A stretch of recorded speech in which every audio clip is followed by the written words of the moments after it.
Las criptomonedas están muertas en 2026. Estos primeros días del año han sido un absoluto desastre.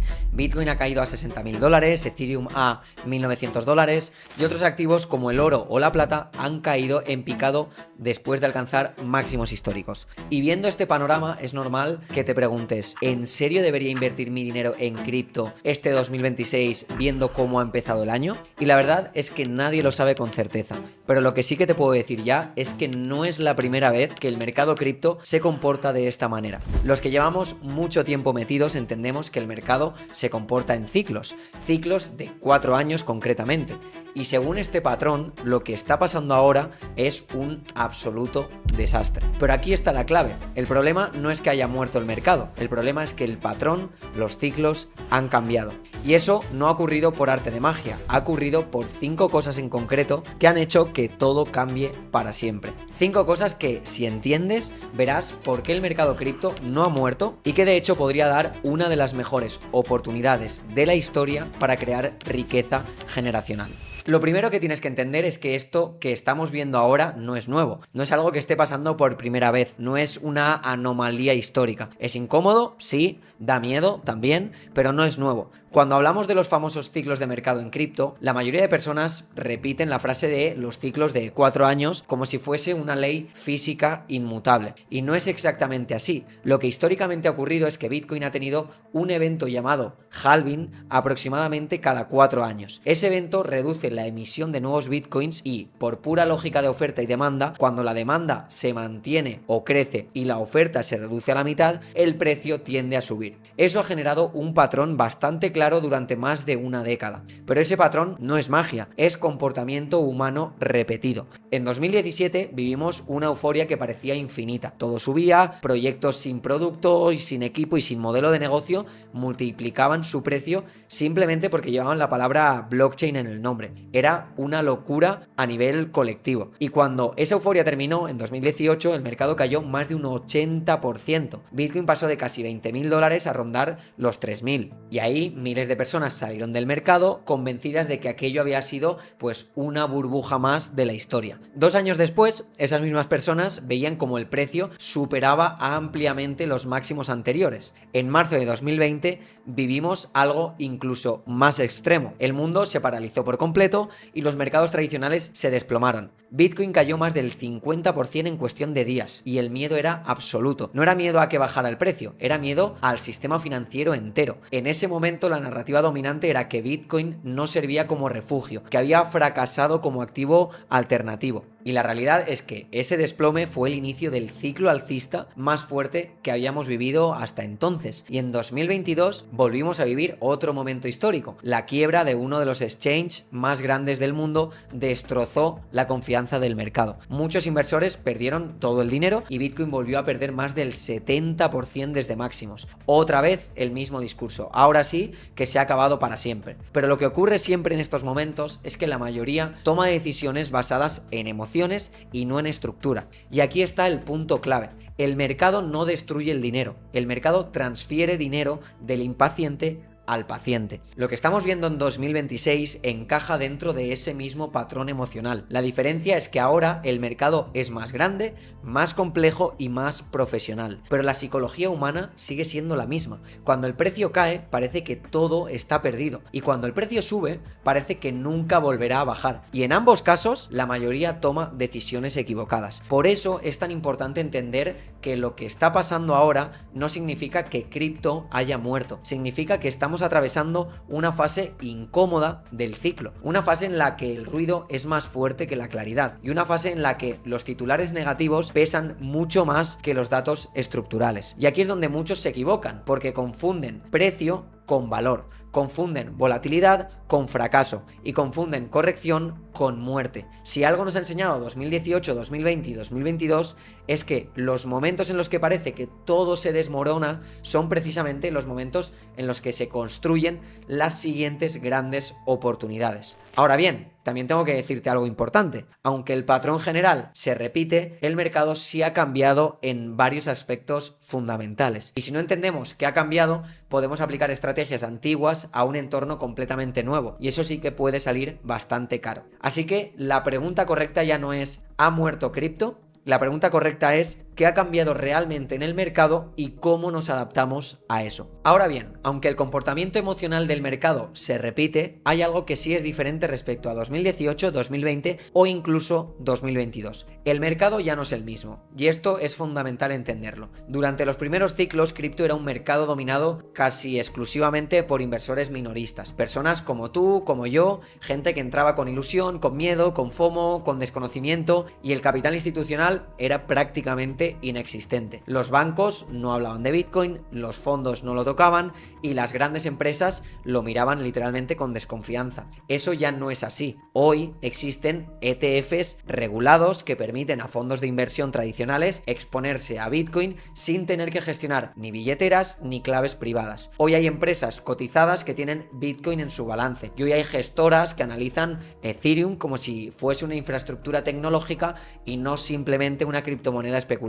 Eso cambia completamente el juego. Cuando entra dinero institucional, el mercado se vuelve más profundo, más estratégico y menos emocional. No significa que deje de haber volatilidad, significa que hay más actores jugando con información, con horizonte temporal largo y con estructuras de capital mucho mayores. El segundo gran cambio tiene que ver con la liquidez global. En 2020 y 2021 vivimos un entorno de expansión monetaria histórica. Los bancos centrales inyectaron cantidades masivas de dinero en el sistema para sostener la economía. Tipos de interés cercanos a cero, estímulos fiscales, liquidez abundante, y ese entorno favorece a los activos de riesgo como Bitcoin. Cuando el dinero es barato, el capital fluye hacia tecnología, hacia innovación y hacia activos emergentes como cripto. Pero el escenario actual es distinto. Los tipos de interés han estado algo más elevados, la política monetaria ha sido más restrictiva y eso provoca que el dinero sea más selectivo. Ya no se financia cualquier proyecto, ya no sube cualquier token, simplemente por existir. Eso no es una mala noticia.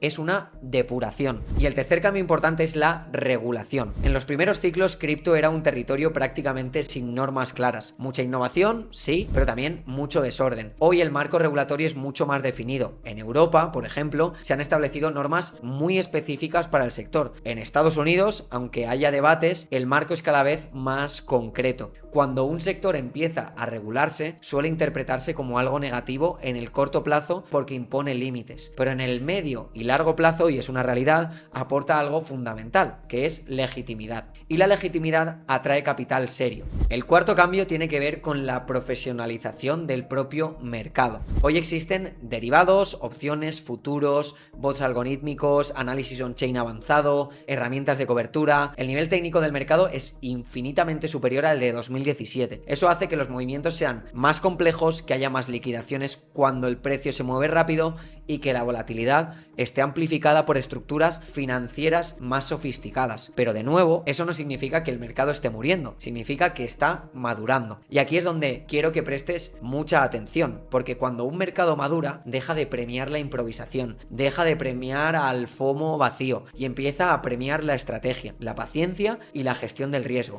En 2021, mucha gente ganó dinero simplemente porque todo subía. Era difícil hacerlo mal. En un entorno más profesional, eso ya no ocurre. Ahora hay que seleccionar mejor, hay que entender mejor y hay que ejecutar con cabeza. Por eso parece que todo ha cambiado, porque ya no funciona hacer lo mismo que funcionaba en la fase de euforia o en las famosas all seasons. Y aquí es donde llegamos a la parte importante. Si el mercado ha cambiado estructuralmente, entonces la pregunta correcta no es si va a subir o va a bajar mañana. La pregunta correcta es cómo posicionarnos en este nuevo entorno. Y aquí es donde entran los posibles escenarios que, bajo mi punto de vista, pueden marcar 2026. No como una certeza absoluta, sino como hipótesis razonadas, basadas en historia, estructura y comportamiento del capital. La primera es que este año podría convertirse en el año en el que veamos el suelo definitivo del mercado bajista con alta probabilidad. No estoy diciendo que mañana sea el mínimo exacto, nadie puede saber eso, pero si analizamos la historia financiera, los grandes suelos no se forman cuando hay euforia, se forman cuando hay apatía, cuando hay cansancio, cuando el interés general cae y cuando los titulares son negativos. Las grandes oportunidades no nacen en el entusiasmo colectivo, nacen en la incomodidad. Y si algo caracteriza el momento actual, precisamente es esa incomodidad. Mucha gente está cansada, mucha gente duda y mucha gente se plantea salir definitivamente de este mercado. Históricamente, estos momentos han sido las zonas de acumulación silenciosa. La segunda posibilidad es que la entrada institucional no solo continúe, sino que se acelere por las caídas. Las instituciones no construyen infraestructura para abandonarla en el primer retroceso. Los ETFs no se lanzan para durar 6 meses y las empresas que han integrado activos digitales en su estrategia no lo han hecho para especular unas semanas. El capital inteligente suele actuar de forma contraria a la emoción colectiva. Cuando el ruido es alto y el miedo domina, el precio suele ofrecer mejores valoraciones. Y el capital paciente entiende eso. La tercera es que viviremos noticias muy negativas. Titulares alarmistas, regulaciones estrictas, quiebras puntuales, proyectos que desaparecerán, y cada una de esas noticias generará pánico en quienes no tengan formación ni estructura mental para soportarlo. Esto también ha ocurrido en todos los ciclos bajistas anteriores. Cada ciclo necesita expulsar a quienes entraron sin convicción ni conocimiento.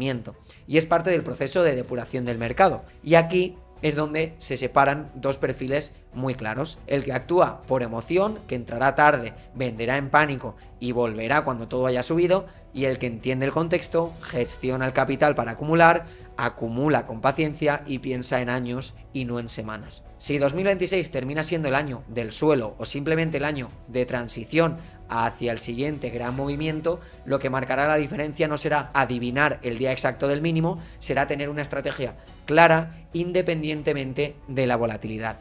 Porque el mercado puede tardar meses en estabilizarse, puede moverse lateralmente, puede seguir asustando, pero lo que no cambia es que la innovación tecnológica y la blockchain siguen avanzando, que la infraestructura sigue construyéndose y que el capital serio sigue observando. Cripto no ha muerto, lo que ha muerto es la fase en la que todo subía sin criterio. Y eso, aunque duela, es una señal de madurez del mercado. Y ahora la pregunta es, ¿vas a quedarte fuera por miedo o vas a entender el nuevo juego? Si quieres aprender exactamente cómo estamos ejecutando nosotros nuestras estrategias desde cero, cómo estructuramos las entradas y cómo gestionamos el riesgo, y cómo puedes empezar incluso con poco capital para generar un sobresueldo independientemente de cómo esté el mercado, te he dejado una masterclass gratuita de 15 minutos en la primera línea de la descripción. Es corta, directa y totalmente práctica. Te enseña el paso a paso para empezar con estructura y no con emoción, porque el mercado puede cambiar, los ciclos pueden evolucionar, pero la formación y la estrategia siempre marcan la diferencia. Y en este nuevo entorno eso es más importante que nunca. Así que ahí te dejo la masterclass, nos vemos dentro y en el próximo vídeo. Un abrazo descentralizado.